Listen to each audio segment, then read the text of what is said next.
Any space in front of you, inshallah. Brothers, fill the space. Put our phones away, inshallah. Bismillah ar-Rahman ar-Rahim.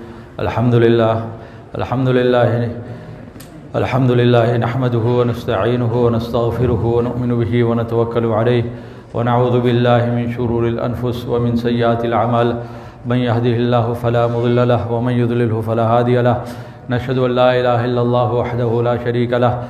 ونشهد أن سيدنا ونبينا وحبيبنا وشفيعنا وكريمنا وسندنا وأولانا ومولانا وهادينا وطبيب قلوبنا وقرة أعيننا ونور أبصارنا محمد عبده ورسوله أرواحنا وأرواح آبائنا وأمهاتنا فداه صلى الله تبارك وتعالى عليه وعلى آله وأصحابه وأزواجه وذرياته وأهل بيته وعلى كل من اتبعهم بإحسان إلى يوم الدين وعلينا معهم أجمعين. أما بعد. Respected elders, brothers and friends, any brothers who've got their phones out, please put the phone away. Jazakallah. Fill the gap in front of you, brothers, inshallah.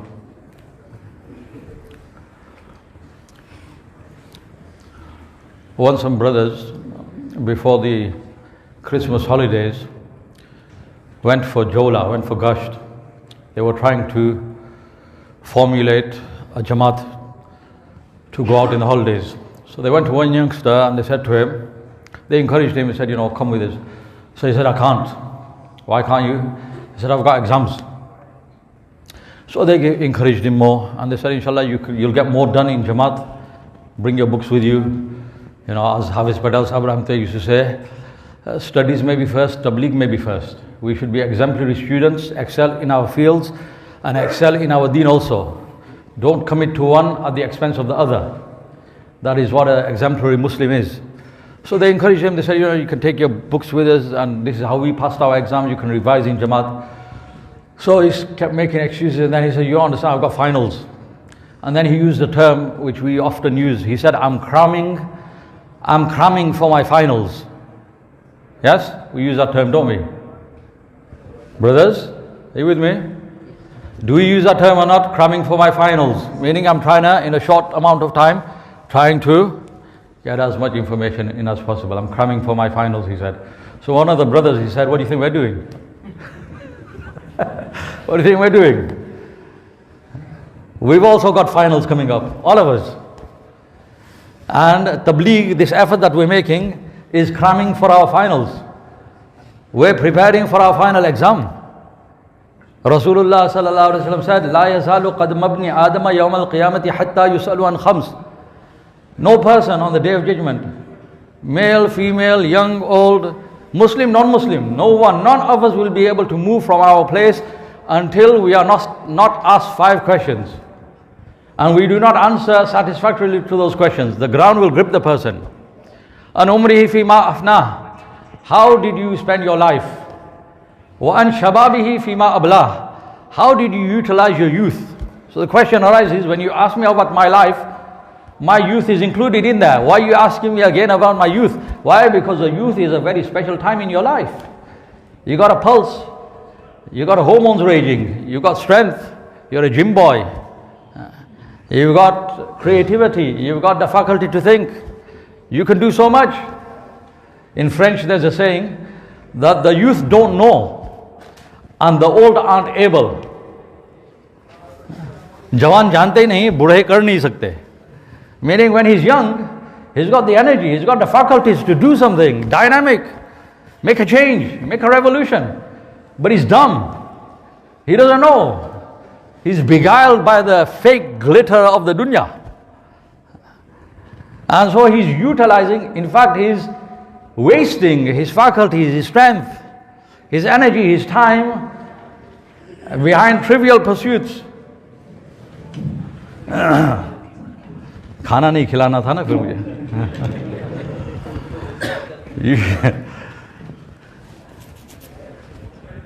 He's wasting himself. So youth is a time. But a person in his youth, he doesn't understand, he doesn't realize. There's a riwayat, shababu shu'batun min al-junun. Youth is a madness. In Urdu we say, Jawani, Devani. It's a madness. You know, somebody said that, have you ever fancied someone in your youth? And then years on, you've looked at that person and think, whoa, I'm glad I missed that ship. What was I thinking? A person looks back to his photographs when he was young and says, whoa, what was I thinking? Did I really go out in public looking like that? My hair was like a cockerel. What clothes were I wearing? But it's a madness. So the riwayat says youth is a madness. So Hazrat Ali radiallahu was asked, he said, if youth is a madness, what's the cure? He said, the cure is old age. Father Time teaches you, knocks some sense into you. But then it's too late. Then a person doesn't have the ability to do. But when he's young, that's why in one riwayat it's mentioned that when a person is young, he's got the pulling power. He's got the looks, he's got the body, he's got the gift of the gab, he's got all his faculties. And he could acquire the dunya, earn the dunya, pull the dunya and the things of the dunya. But he devotes himself for Allah subhanahu wa ta'ala and for the deen of Allah subhanahu wa ta'ala. Allah subhanahu wa ta'ala collects the angels and Allah does a bayan, Allah delivers a bayan amongst the angels about that person. The person is walking the streets of Coventry, Allah subhanahu wa ta'ala above the seven heavens is speaking highly about him in the presence of angels. He's a nobody on earth, but he's a superstar in the heavens. Why? Because there's so many distractions. But he, for the sake of Allah, for the love of Allah, man ashaqa wa katama ishquhu fahuwa shaheed. Allahu Akbar. A person who falls in love, but then he doesn't express that love. He knows it's haram. Or she falls in love, but she knows it's haram. Gonna take the halal route. So whenever that person dies, wherever they die, whatever they die of, Allah Ta'ala, even if they die of natural causes on their bed, Allah Ta'ala will grant that person the rank of a martyr. The ulama kiram, they say the reason for that is because a martyr in the battlefield dies by the sword of an enemy. And this person was slain, and the martyr only dies once. This person was slain 1,000 times by the sword of love. Even after he gets married, he thinks back, my Juliet, it would have been so good. No, it wouldn't, but he just, shaitan plays on him, he thinks, oh, it would have been so much better. But then he suppressed that desire for the sake of Allah. Allah subhanahu wa ta'ala, because of that, will grant that person the rank of martyrdom. But a person, he's surrounded by all these desires. So Allah subhanahu wa ta'ala created Jannat, and he sent Jibreel alayhi salam for a tour of Jannat. Go check it out. So he went and he saw the hurs and the qusurs and the rivers of wine, of chocolate, of Oreo milkshake. Is that what he said? Boss, what are you talking about? Which hadith is that in? It's not in hadith. It's in the Quran. Huh? وَفِيهَا مَا تَشْتَهِيهِ الْأَنفُسُ وَتَلَذُّ الْأَعْيُنُ. Allah Ta'ala says, there you will get whatever you desire. So there'll be some chocoholic there saying, Ya Allah, I don't want this river of wine. You imagine, river of chocolate, I want to swim in it and drink it as well. Allah Ta'ala says, go, you have it. A person will be, Jibreel was shown this beautiful Jannat. He saw the namas of Jannat. He came back to Allah. He said, Ya Allah, whoever hears about this Jannat is definitely going to go in. I don't think anyone is going to miss going into Jannat. All of humanity is going to go into Jannat. Then he said, okay, go look at my Jahannam. So he went and he saw the tortures of Jahannam. Rasulullah sallallahu alaihi wasallam says, Jahannam is a vast place. One wall of Jannat, of Jahannam, if a person walked for 40 years, he would not be able to come to the end of one wall. It's a massive place. But in order to increase the torture and the pain and the suffering of the people of Jahannam, Rasulullah sallallahu alaihi wasallam said, the people of Jahannam, Allah Ta'ala protect us all, Allah Ta'ala protect the whole ummah. People will be, there are crevices, there are cracks in the wall of Jahannam. Jahannam will be hammered into the cracks and crevices of Jahannam like we hammer a nail into the wall. So he saw all this suffering and he came back and he said, Ya Allah, I don't think anyone's going to go into Jahannam when they hear about Jahannam. Then Allah Ta'ala said, okay. Then he put a perimeter around Jannat of khahishat, of desires. He perimeter around Jannat of hardships, of mujahada, of striving out in the path of Allah, of eating pasta for 40 days. We had one guy in our jamat, he goes, Mami Sahib, I'm the pasta master.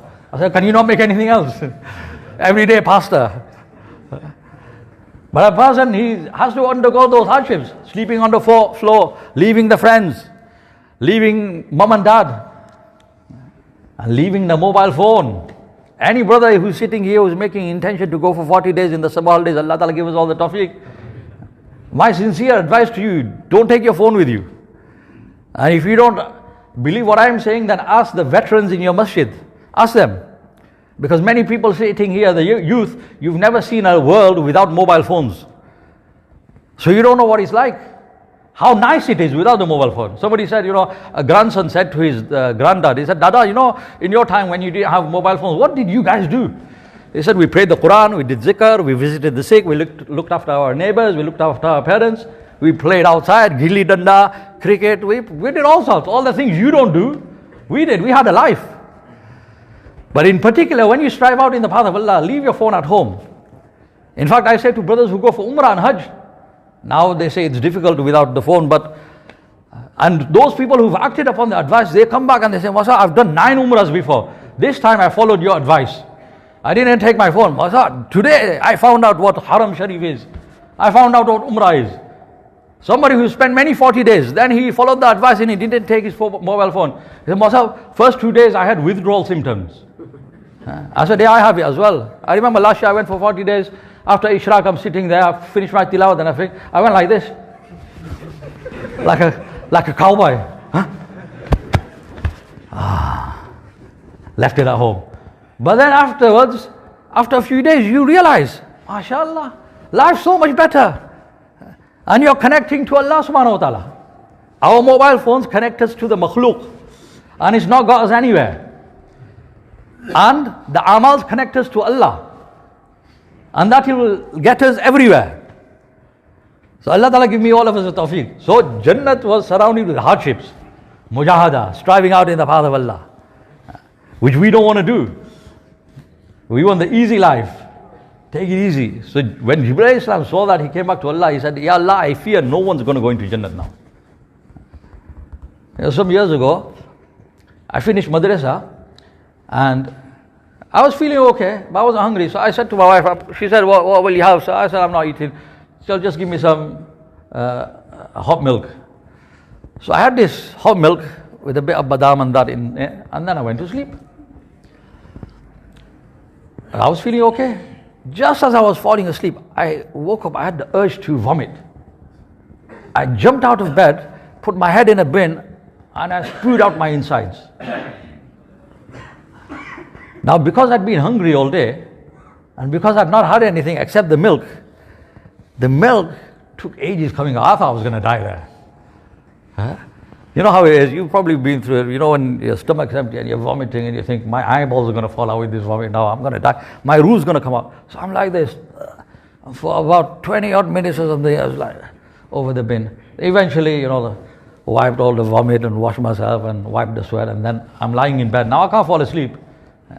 A person who's, suffering some sign of illness or grief or something, what does he do then? He just lies in bed.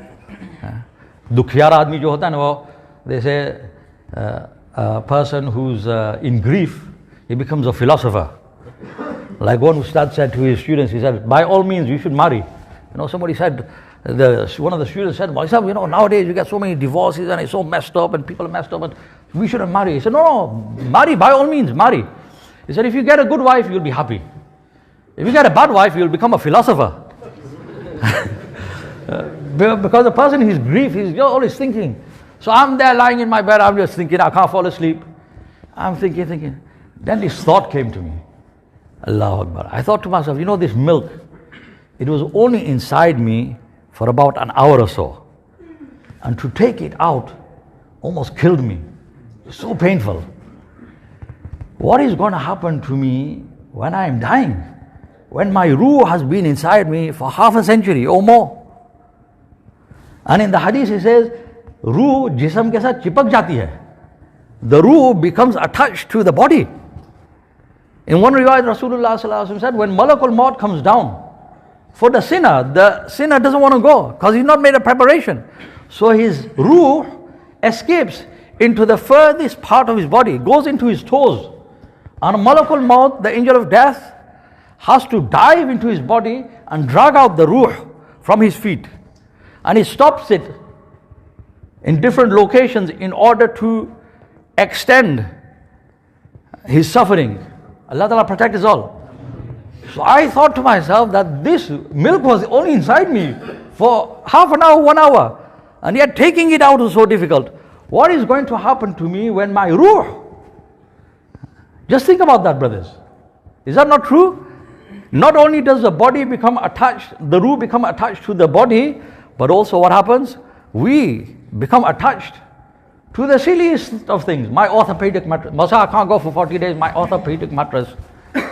Our children, and as you get older, then grandchildren, isn't it? My masjid corner, I have to pray there. We get attached to the smallest of things. This is why our elders say, दुनिया को छोड़ना सीखो इससे पहले कि दुनिया छुड़ाई जाए. Sahaba kiram used to say, mutu qabla an tamutu. Learn to die before you die. Why? Because right now, brothers are coming knocking on my door and saying, come brother, come, let's go for jamat. Inshallah, next week inshallah. And next week they come again, inshallah next week. Brother, come on. I can't do 3 days. It's too, you should go slowly. One brother said to me, I tried to kill him. He said, you know what, Masab, let me do 3 days first. You're talking about 40 days. Let me do 3 days. You take it slowly. You shouldn't, go crazy, fanatical. I said, okay, next time you go for a job interview, when they ask you at the end, you think that they're going to employ you, when they ask you, have you got any question? Ask them, what's my salary going to be? This 40,000. Oh, no, that's too much for me. You got to step up slowly. Start me on 15 grand, inshallah, I'll be okay. Will you do that? No. In terms of deen, everything slowly. Bhai, slowly karte hue, kabar ke andar pair latak gaye. You've reached the grave saying slowly. So I said, I can't go for 3 days. Brother said, it's okay, brother. We're going Friday night, we'll come back on Sunday night. It's only 2 days. Even then, I'm making excuses. Isn't it? I can't leave my PlayStation, my Xbox, my orthopedic mattress, my wife, my kids, just for 2 days. So I make excuses. I've now got a bedding. So one of these veteran tablighis, hardcore. It's all right, I'll give you one. I can't sleep on the floor. It's all right, I've got a folding bed, I'll bring that as well. Right? But we make excuses. We can't leave our home for 2 days. Malakul Maut, just as the Tablighi Sathis are coming to my door today, encouraging me to go for 2 days, 10 days, 40 days, and I can't do it. In the same way, one day, Malakul Maut will come. Angel of death will come to all of us, knocking on our doors. Where there we will say, I don't have a bedding. It doesn't matter, you don't need bedding. Bedding will be provided, either from Jannat or Jahannam. I don't have a change of clothes. It'll be provided. I've got to do this, no excuses. Malakul Maut will take us. So we have to think to ourselves that how is it going to be? If I can't leave my wife and kids, my home, my comforts, my friends for 2 days, how is it going to be at the time of death? Sometimes we go for family trips, we go to these stately homes, these old homes which have got nice gardens around them. So you go for a walk and it's a really nice garden and everything. And then you read the history. So this is a massive home, bigger than this masjid, manor house. And it belonged to one family, one person, Lord such and such. So I say to my family, we go inside and it's beautiful. Then I say to my family, I said, imagine how difficult it must have been for this person to leave the dunya. Why? Because he's attached so much to the dunya. We have become so attached to the dunya. How is it going to be when my milk coming out of my body almost killed me and it was so difficult? When I'm so attached to the dunya. Fariduddin Attar Rahmatullah, he was a person, he was a Muslim performing his salat, but nothing more than that, much more than that. Allah Ta'ala wished to bless him. So he was a perfumer. He had a shop in which he used to sell perfume, attars, and he had many thousands of bottles in there. So when Allah Ta'ala wanted to one day give him hidayah, he sent a sage to him, a buzurg. So buzurg came and he's standing there looking. So Fariduddin said to him, he said, how can I help you? He said, I'm just looking. So in a perfume shop, you can't look, you got to test. So he thought, he's a nutter, leave him. So he went to the next customer. He came back and the guy still sitting there. He said, yeah, okay, what do you want? Yeah, I'm just looking. He said, bhai, you can't just look. What are you looking at? He said, I'm just looking, how? And I'm thinking, what are you thinking about? He said, I'm thinking, how is your ruh going to come out? How are you going to die? So if you say that to somebody, obviously they get upset. So Fariduddin got angry. He said, as you will die, I will die. He said, no. I don't know how you're going to die. Yours is a critical situation. He said, why? He said, I am seeing that your ruh, your soul is stuck, your spirit is stuck in every single one of these bottles. Meaning you're attached to your business too much.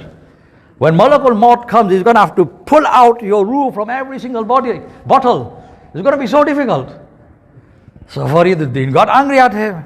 He said, how are you going to die then? He said, okay, I'll show you how I'm going to die. So he crossed over, and then on the footpath he lay down. He said, Assalamu alaikum, la ilaha illallah Muhammad Rasulullah, and then he went to sleep. Fariduddin thought, what a nutter. But at the end of the day, when Fariduddin saw that the guy is still sleeping there, he went to wake him up. When he went to wake him up, he realized that he passed away. That had an effect on Fariduddin. That yes, this is one way to die. And another way to die is whereupon he's screaming and crying and asking for more time. But then more time is not given.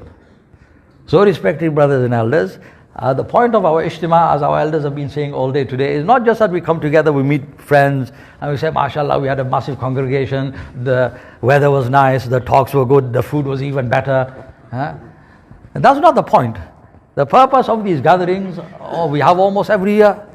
The whole point is that you and I, we make decisions. We think to ourselves, yes, I am going to die. My ruh, my soul is going to be extracted from my body. And I have to meet my Allah. And I have my finals to face. The final exams of this world are important, but not as important as those. Because if I fail here, I can resit. But there's only one opportunity. And I have to face my Allah subhanahu wa ta'ala. And I have to give an account for my whole life. किस लिए आए थे क्या कर चले तोहमतें चंद अपने sir पे धर चले. Why had I come into this world? What have I ended up doing? Just think back, look at your little children in your family.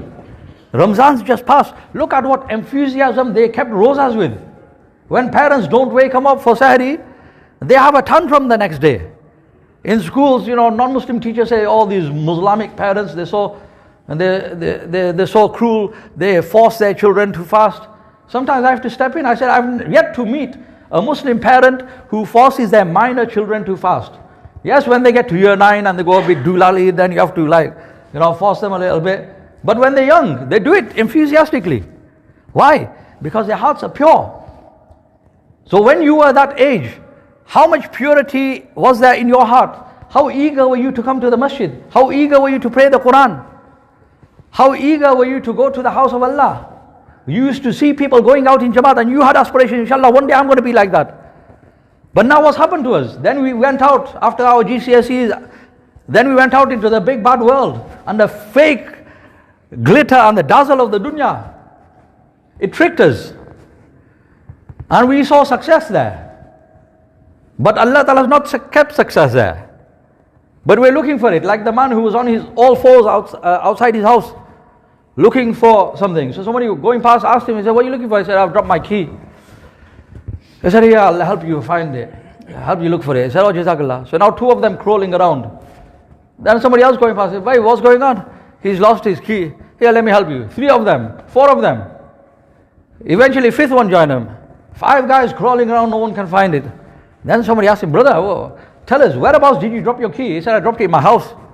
They said, you idiot, why are you looking for it here? He said, I've not paid my light bill. There's darkness in my house. There's a street light out here. I thought I'd find it in the light. They said, you'll never find it till Qiyamah. You wasted your time, you wasted our time also. In the same way, by the fake dazzle of the dunya, we start thinking, whoa, success is here. But success is not there. Success is in our deen. But we're looking for it in our cars, in our bling, in our acquisition, in our wealth. Till Qiyamah we won't find it there. Why? Because Allah Ta'ala hasn't kept it there. Success and the solution to all our inferiority problems, our individual problems, collective problems, the problems of all of mankind is only and only in Deen. You know, recently I said in a bayan to my friends, you know, once upon a time, our people, all people saying here, most of the people are from the subcontinent. Yes? In the 70s, 80s, 90s even, if you're as young as me, you will attest to this. What were our problems? You used to hear people, you know, two khalas talking, two babas talking. What were our problems? What did people discuss? Mari puri nahi phulti. Ismail bhai, I tried to make bel puri. My puri nahi phulti. Yes? Mari roti round nahi thati. Mari roti badi jaj. The rate of the rupee has dropped. I sent a parcel to Bangladesh, it still hasn't reached. Those were our problems, isn't it? My car didn't pass its MOT. Those were our problems. Yes? Now look at the problems. People's problems. हर घर की दीवार पे दुख की दास्तान लिखी है. हर दिल दुख का दरिया है. When you go in Gasht, our elders they say, don't just go and drill the people. Sometimes what you have to do is unki dukhti rag pe haath rakho. Don't just go and offload on him. Talk to him. Tell him to open up to you. When people open up to you in Gash, when you go to them, they tell you their problems. You feel like crying. You lose sleep over his problems. Such massive problems have enveloped us. When once upon a time our problem was my roti got burnt, my puri didn't blow up, my parcel didn't reach. And at that same time, when we were growing up, our non-Muslim friends, we used to hear their problems. Daughter got pregnant, son druggy, this, that, everything. We used to think, Baap re Baap, what problems they have? Today in our communities, we have the same problems. You know, they used to say, नींद उड़ा देने वाले मसले, नींद उड़ा देने वाली फिक्रे.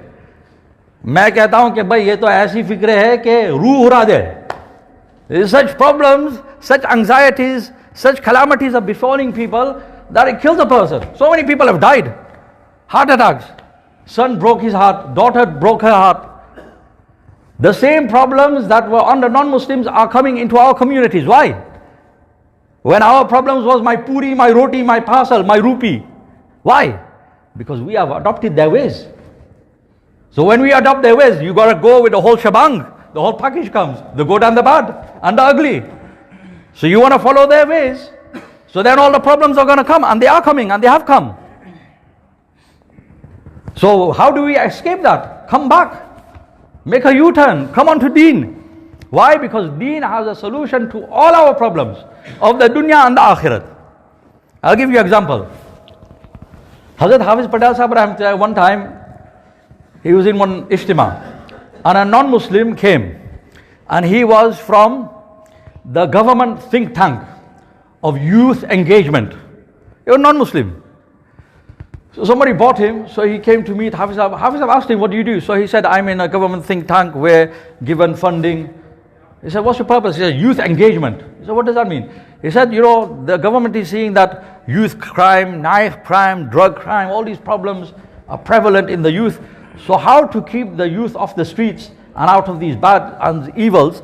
So therefore, we are professors, erudite people, we come together, we've been appointed, we sit down and we think. And then we put these proposals forward. And then the government invests in that. So Hafiz Sahib asked him, he said, what kind of things do you do? So he said, you know, we take them kayaking and canoeing, and we take them, we build youth clubs for them and all this. So Hafiz Sahib said, mashallah, mashallah. Then he gave him his khaju, his dates and kulfi, and he entertained him. Then Hafiz Sahib said to him, he said, I have to now go upstairs to do the final dua. So he said, I'll give a speech as well. If you want, you can come along. He said, oh, it'll be an honor. So he was also brought upstairs. Hafiz Sahib, then he delivered a speech. In that bayan, Hafiz Sahib, I clearly remember, he said, Rasulullah sallallahu alaihi wasallam was one sitting. Adi ibn Hatim was a non-Muslim. Hatim Tai ka beta. He was there. Rasulullah sallallahu alaihi wasallam was inviting him towards Islam, but he was not accepting. Adi ibn Hatim says, in the meantime, a person came, فَشَكَى إِلَىٰ رَسُولِ اللَّهِ صَلَّى اللَّهُ عَلَيْهِ وَسَلَّمَ الْفَاقَةَ. a person came to Rasulullah sallallahu alaihi wasallam and he complained of poverty.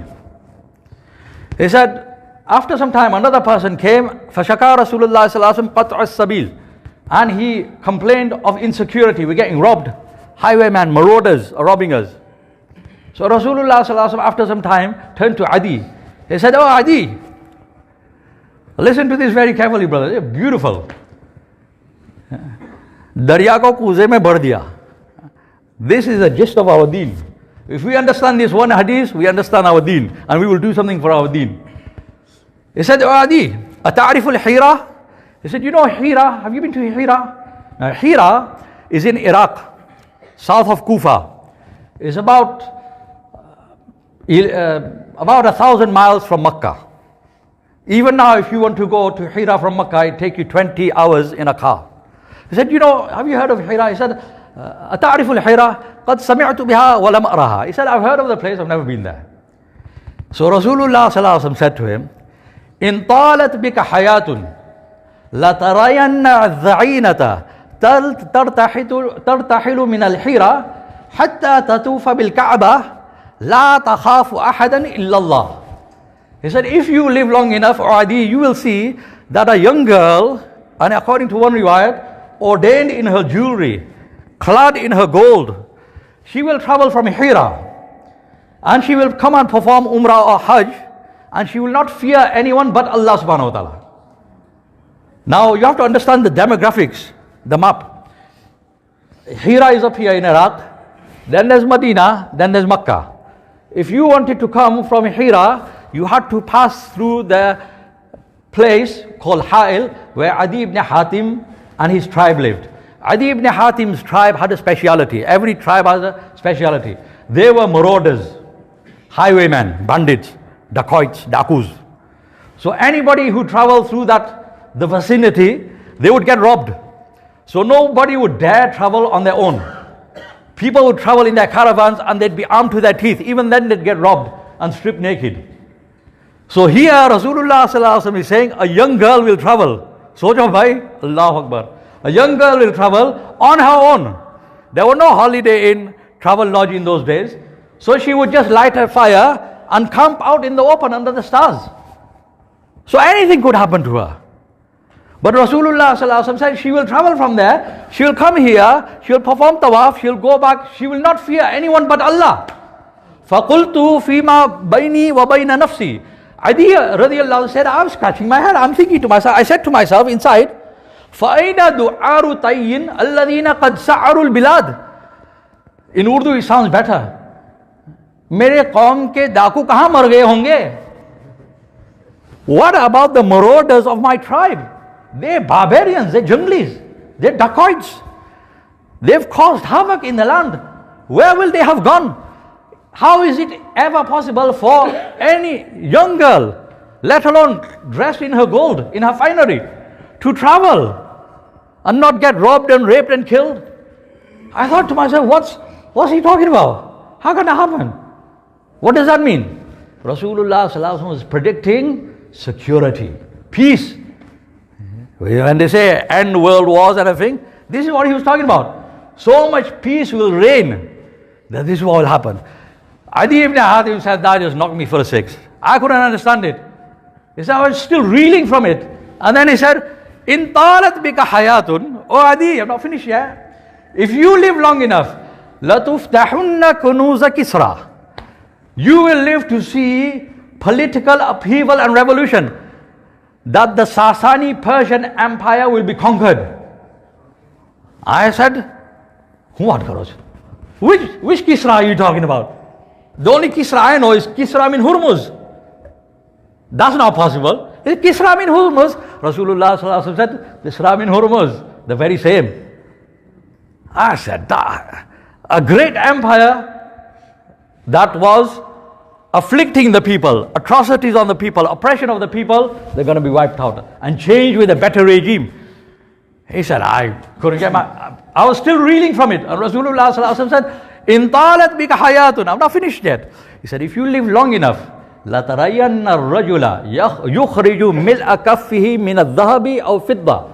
You will see that a person will take out his zakat and his hands will be loaded with gold and silver. يَطْلُبُ مَنْ يَقْبَلُهُ مِنْ. He will go out of his house begging people, seeking people to take the gold and silver from him.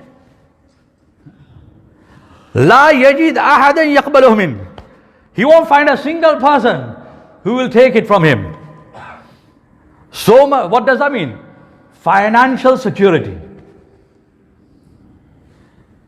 Adi ibn Hatim said, how is that even possible? In this country we live, there's a lot of peace and security, alhamdulillah. But you can't leave your pen outside on your wall without it getting nicked, let alone a fiver. Huh? But here he's talking about gold. As a person will go around and, please take this from me, take this. Nobody will accept it from him. Adi ibn Hatim said, I can't understand all. Rasulullah sallallahu alaihi wasallam said this will definitely happen. Adi ibn Hatim then went on to become a Muslim. Adi ibn Hatim radiyallahu ta'ala who says, after Rasulullah sallallahu alaihi wasallam passed away, he said, there came a time, I saw with these two eyes of mine, a young girl travel from Hira, dressed in her finery and her gold. And she came and she performed her Hajj and Umrah, and she went back. And nobody, let alone lifting a finger on her, nobody even lifted a wrong gaze at her. When she was thereafter asked, how was your journey? She said, Alhamdulillah, very peaceful, very comfortable. Did nobody say anything to you, do anything to you? Yes, they said a lot of good things to me. They said they did only good things to me. Every old man that I met, I felt he was my father. Every young person I met, I felt he was my brother. He protected me like a sister. Security. How will that happen? Through deen.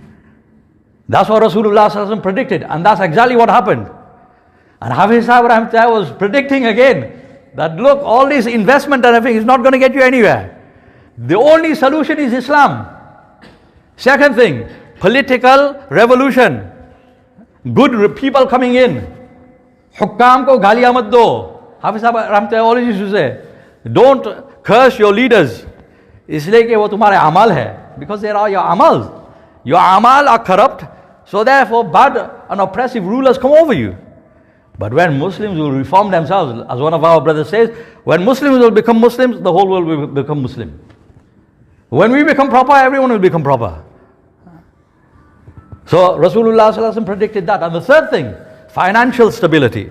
So Adi ibn Hatim says, I saw both of these in my lifetime. In the time of Umar radiallahu ta'ala, the Sasani Empire was conquered and all the oppression came to an end. And the Muslims took over and peace and harmony ruled. And then Adi radiallahu used to say that I swear by Allah, if I live long enough, I know that it will happen. I will see that day if I live long enough. If I don't, then I still know it's going to happen. And he said that in the time of the great grandson of Umar radiallahu ta'ala, Umar ibn Abdul Aziz rahmatullah, in his time, there came a time when there was so much financial stability in the world that people would go out with their zakat, not rupees, not pounds, gold and silver, begging people, take this from me, I've got to pay my own zakat, you keep it. So much financial stability. How did all that happen? Through deen. Today, respected brothers and elders, everyone wants the world to be a better place. We want to improve the world, we want to change the world, but we don't want to change ourselves. And this is why these gatherings take place, that we make an effort. Yes, you're going to have to bite the bullet. Yes, it's difficult going, leaving your wife and kids, leaving your mom and dad, leaving your beloved mobile phone and your Xbox and your PlayStation and your friends. It's difficult. But no pain, no gain. Hafiz Sahib Rahmatullah used to say, Qurbani kya hai? Leaving all these things is Qurbani, is a sacrifice. In Urdu you call it Qurbani, in Arabic you call it Qurbani as well. So he used to say, Qurbani kya hai? Qurbani dar asal Qurbe Rabbani hai. Qurbani, what will it get you? It will get you close to Allah subhanahu wa ta'ala. You will sacrifice. Allah knows. A person, one brother from our masjid, he went out for his first 40 days. When he came to our masjid, his eyes were wet, his eyes were red. So somebody said, हर किस्म के साथी होते हैं ना, उल्लू के पट्टे भी होते हैं ना, कोई हिकमत नहीं, कुछ नहीं. So he goes, you've been crying in front of everyone. So I pushed it, I said, sure, hay fever man, he's got hay fever. So I saved him the embarrassment. Then he goes to me afterwards, he goes, Boss, you know what, I don't have hay fever. I said, I know you don't. He said, Boss, I have been crying. I said, I know. He said, how do you know? I said, it's your first time, first 5 days, it's difficult. He said, Boss, my wife didn't even come to meet me at the door. I said, she couldn't even face you because her heart was being sliced. And he said, my kids were chasing me up the street. Dad, don't go, don't go. He said, Boss, my heart's breaking. I always say, when you go into markas, any markas, you can tell किसका पहला दिन है, किसका छेला दिन है, मजर भाई पता चल जाता है. Who's on day one, who's on his last day. The person who is sitting in the dark hasn't even turned the lights on in the back room. This guy is tasbih, is sitting on his bistar, is doing his tasbih. You know, the Romeo's just left Juliet, he's just come now. He's on day one. He doesn't want to talk to anyone. And the person who's going around, you know, he's been to Darul Kutub, he's bought the kitab, he bought attara, he's just had a shower, put nice clothes on, and he's going around putting attara on everyone, chopar. Brother, are you going for 40? Oh, mashallah, I've just finished my 40 days. You know, boys going home. I mean, but it's difficult. So I said to him, I know, brother, I know you've been crying. But I said, don't worry. Who are you doing this for? Allah. I said, who's going to repay you? Allah. I said, who knows your pain better than me, better than anyone? Only Allah knows. You can't even tell anyone. But Allah knows. And your transaction is with Allah. So Allah will give you return. Our elders say, dunya mein, if you suffer some nuqsan, some loss, wo nuqsan nahi hai, wo qurbani hai. It's not a loss. And you will never suffer a loss. Allah Ta'ala will make that into a bigger package, and Allah Ta'ala will give you in the dunya and in the akhirat. But respected brothers and elders, we have to take that step. It's not good enough to attend the ijtima and say, mashallah, mashallah, and to deliver the bayan, and then I go home and you go home, and I don't go out, you don't go out, then nothing's going to happen. But after delivering the talk, I have to go out. After listening to the talks, you have to go out also. We all have to go out. And when we will go out, then we will see. We leave our mobile phones at home and we strive in the path of Allah subhanahu wa ta'ala. Then we will realize things that don't make sense to us. How could Uthman radiallahu ta'ala stand all night in one rakat, finish the whole Quran every night? Ramzan's just passed. First few days of Ramzan, we were hopping masjids, isn't it? Go to one masjid, oh, it's like, 5 minutes extra, forget this one. Next masjid, you're asking, when Ramzan starts, you ask, brother, mashallah, how's your Ramzan going? When you pray Tarawih, brother? How long does it take? 1 hour. Is that all in? Isha, witr, anything? Because no, that's just Tarawih, oh, forget that. But if somebody says, yeah, all in, I'm coming there. So we can't understand. We can't stand for so long. Allah Ta'ala accept our Tarawihs and our Rozas. But then we can't understand, how did Uthman radiallahu every night, not just in Ramzan, he stood all night praying the whole Quran in one rakat. How did that happen? Because they had tasted the sweetness of Iman. How had they done that? When we will strive out in the path of Allah, when we will give that qurbani, then Allah Ta'ala will repay us with that. As Maulana Sahib said after Asr Namaz, that Allah Ta'ala will repay us with tawfiq. You know, people in the dunya today don't understand. We think that, a nice car, nice house, these are ni'mats of Allah. Yes, getting money, that's a ni'mat. You can't deny it. But they're not the only ni'mats. Our vision is very limited. We have pound signs in our eyes. Pesu, pesu, pesu. Money, money, money. That's it. We think of that as a ni'mat only. Yes, money is a ni'mat.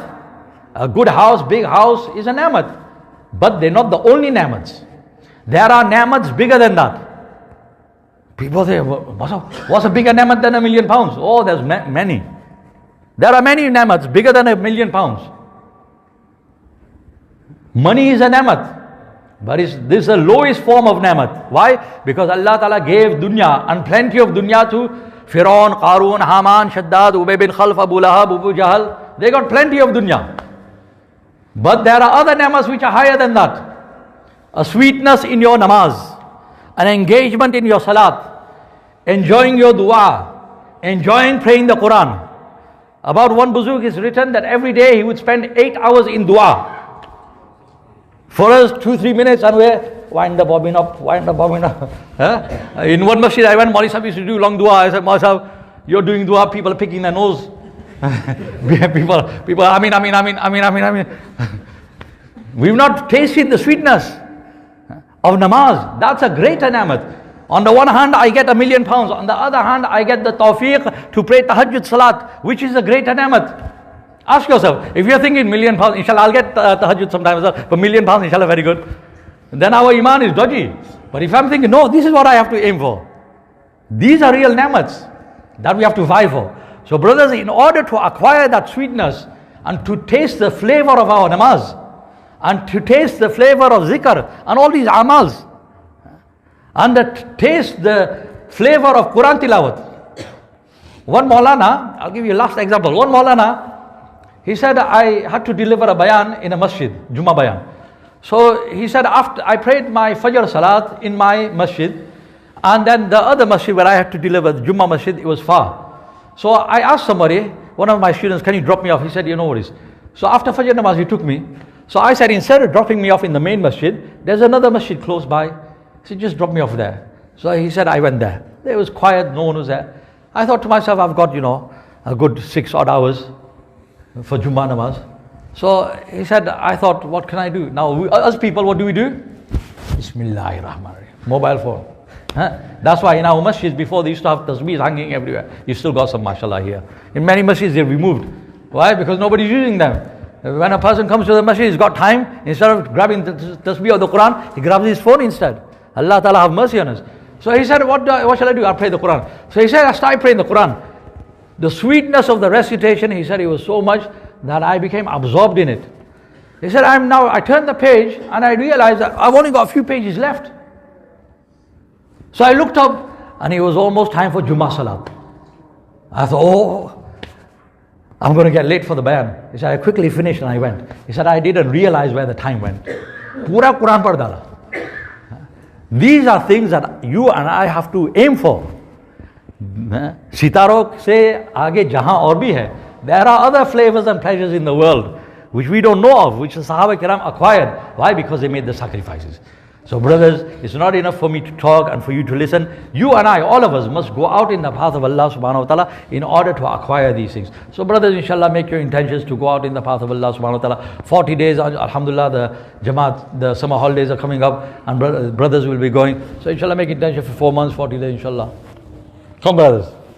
All those brothers who are ready to go out in June, they request to stand up. All those who are very short in time, very aware that Isha is very close. All those who are ready to go out in the path of Allah in June, they stand up inshallah. Bismillah, quickly, just stand up.